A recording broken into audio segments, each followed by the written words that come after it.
এই যে তরবারিগুলো দেখছেন, এগুলো হযরত মুহাম্মদ সাল্লাল্লাহু আলাইহি ওয়াসাল্লামের ব্যবহৃত তরবারি। এই স্যান্ডেল, এই জুতো সহ এই দৃশ্যে যা কিছু দেখতে পাচ্ছেন সবকিছুই মহানবী সাল্লাল্লাহু আলাইহি ওয়াসাল্লামের। আর এই জামাটি হযরত ফাতেমা রাদিয়াল্লাহু তাআলা আনহু।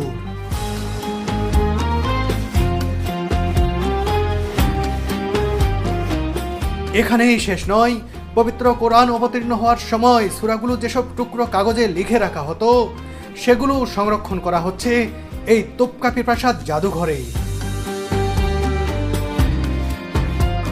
ইসলামের ইতিহাসের এত এত মূল্যবান নিদর্শন এখানে রয়েছে যা কেউ কল্পনাও করতে পারবে না।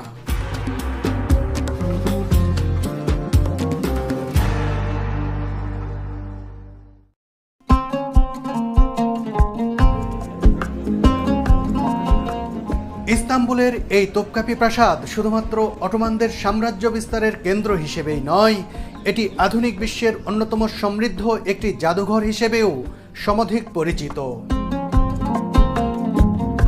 বিশেষ করে এই প্রাসাদের তৃতীয় চত্বরের এই সংগ্রহশালায় রক্ষিত ইসলামিক নিদর্শনগুলো ইতিহাসের অমূল্য সম্পদ হিসেবেই বিবেচিত হয়ে আসছে।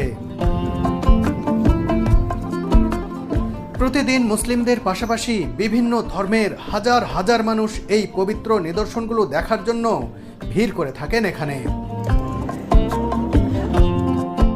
আমি আর ছোট ভাই রিফাত লাইনে দাঁড়িয়ে ধীরে ধীরে এগিয়ে যেতে থাকলাম সংগ্রহশালার প্রবেশদ্বারের দিকে।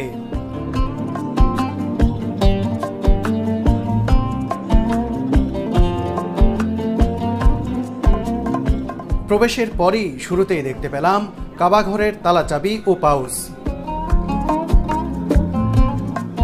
দীর্ঘকাল মক্কা মদিনা সহ বিস্তর অঞ্চল অটোমানরা শাসন করতেন বিধায় কাবা শরীফের দেখভালের দায়িত্বও ছিল তাঁদেরই। এ কারণে কাবার অনেক নিদর্শন রয়ে যায় অটোমানদের সংগ্রহে। এগুলো কাবা ঘরের পুরাতন চাবি যা বিভিন্ন সময়ে বদল করেছে অটোমান সুলতানরা।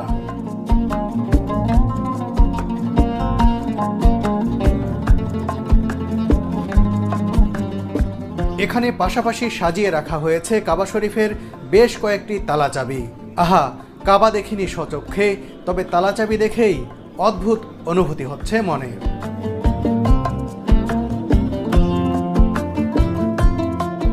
এটি কাবার ভেতরের তওবার দরজার একটি পাল্লা। 8 থেকে 13 শতাব্দীর এই পাল্লা